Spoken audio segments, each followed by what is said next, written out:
অবশেষে বাস্তবায়িত নবম পে স্কেল, দীর্ঘ প্রতীক্ষার অবসান।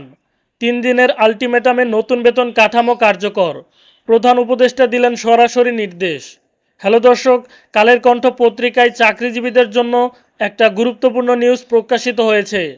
যারা সরকারি চাকরিজীবী আছেন তারা ভিডিওটি না টেনে সম্পূর্ণ ভিডিওটি দেখুন এবং আমাদের চ্যানেলটিকে এখনই সাবস্ক্রাইব করে রাখুন। আমাদের আজকের ভিডিও লাইক টার্গেট হচ্ছে মাত্র 300, তাই ভিডিও চলাকালীন একটি করে লাইক দিয়ে আমাদের টার্গেটটি এখনই পূরণ করে দিন। আজকের সবচেয়ে বড় খবরে যোগ হয়েছে এক ঐতিহাসিক মাইলফলক। অবশেষে কার্যকর হচ্ছে নবম জাতীয় পে স্কেল। দীর্ঘ বছর ধরে যে প্রত্যাশার বোঝা বয়েছিলেন সরকারি চাকরিজীবীরা, আজ সেটির পরিসমাপ্তি ঘটালো সরকারের আনুষ্ঠানিক ঘোষণা। নতুন এই বেতন কাঠামো কার্যকর হতে যাচ্ছে খুব শীঘ্রই, আর তার ফল ভোগ করবেন লাখো কর্মকর্তা কর্মচারী। রাজধানীতে আজকের গুরুত্বপূর্ণ বৈঠকে কেন্দ্র করে ছিল তীব্র কৌতূহল। সেখানে উপস্থিত ছিলেন প্রধান উপদেষ্টা, অর্থ উপদেষ্টা, পে কমিশনের চেয়ারম্যান এবং উচ্চ পর্যায়ের সংশ্লিষ্ট ব্যক্তিরা। দীর্ঘ সময় ধরে আলোচনার পর সর্বসম্মতভাবে সিদ্ধান্ত হয় যে চলতি মাস থেকেই চাকরিজীবীরা নতুন বেতনের সুবিধা পাবেন।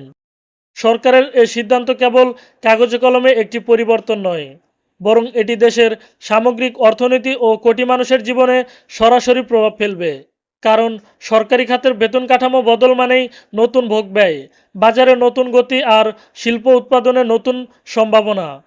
প্রধান উপদেষ্টা বৈঠকে স্পষ্ট জানিয়ে দেন, বছরের পর বছর ধরে জমে থাকা দাবি পূরণে সরকারের এ পদক্ষেপ একটি দৃষ্টান্ত। তিনি প্রত্যাশা করেন বেতন বাড়ার সঙ্গে সঙ্গে কর্মক্ষেত্রে দক্ষতা, নিষ্ঠা ও উদ্যম বাড়বে। পাশাপাশি তিনি সব মন্ত্রণালয়কে কড়া নির্দেশ দিয়েছেন নির্ধারিত সময়সীমার মধ্যেই যেন নতুন কাঠামো বাস্তবায়িত হয়। অর্থ উপদেষ্টা আলোচনায় তুলে ধরেন একটি বাস্তব চিত্র। তিনি বলেন, প্রথম দিকে সরকারের ব্যয় কিছুটা বাড়বে, তবে দীর্ঘমেয়াদে এটি অর্থনীতিকে শক্ত ভিত্তি দেবে।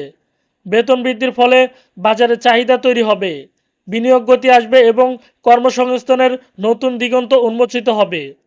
পে কমিশনের চেয়ারম্যান জানান, এ নতুন কাঠামোতে জীবনযাত্রার ব্যয়, মুদ্রাস্ফীতি ও আন্তর্জাতিক মানকে গুরুত্ব দিয়ে বাস্তবসম্মত একটি প্রস্তাব তৈরি করা হয়েছে। তিনি জোর দিয়ে বলেন, নতুন স্কেল কেবল বর্তমান চাহিদা নয়, ভবিষ্যতের জন্য স্থিতিশীলতা নিশ্চিত করবে। চাকরিজীবীদের মাঝে দেখা গেছে স্বস্তি ও উচ্ছ্বাস। তাদের মতে শিক্ষা, স্বাস্থ্য ও পারিবারিক ব্যয়ের চাপ সামলাতে এই সিদ্ধান্ত বিরাট সহায়ক হবে। বিশেষত নিম্ন ও মধ্যবিত্ত শ্রেণীর পরিবারগুলো সবচেয়ে বেশি উপকৃত হবে বলে আশা প্রকাশ করেছেন।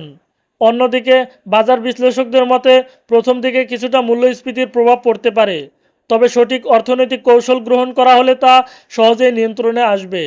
বরং ক্রয় ক্ষমতা বাড়লে দেশীয় শিল্পের নতুন চাহিদা তৈরি হবে, যা কর্মসংস্থানের সুযোগ আরও বৃদ্ধি পাবে। আজকের এই ঘোষণা তাই শুধুমাত্র প্রশাসনিক পরিবর্তন নয়, এটি সরকারি চাকরিজীবীদের জীবনধারায় এক নতুন অধ্যায়ের সূচনা। আগামী কয়েকদিনের মধ্যেই যখন নতুন বেতন কার্যকর হবে, তখন অসংখ্য পরিবারে নতুন আশার আলো জ্বলবে। নিঃসন্দেহে বলা যায়, নবম পে স্কেলের বাস্তবায়ন কেবল সরকারি চাকরিজীবীদের মুখে হাসি ফোটাবে না, বরং জাতীয় অর্থনীতি, সমাজ ও উন্নয়নের প্রক্রিয়াকে আরও এক ধাপ এগিয়ে নিয়ে যাবে। তো দর্শক বন্ধুরা, ভিডিওর এ পর্যন্ত এসে যারা এখনও চ্যানেলটি সাবস্ক্রাইব করেননি তারা দয়া করে চ্যানেলটি সাবস্ক্রাইব করুন। আর যারা সরকারি চাকরিজীবী আছেন তাদের যদি কোনো মতামত থাকে তাহলে আপনারা আমাদের এই ভিডিওর কমেন্ট বক্সে আপনাদের মতামত আমাদেরকে জানিয়ে যেতে পারেন। সবাই ভালো থাকবেন, সুস্থ থাকবেন।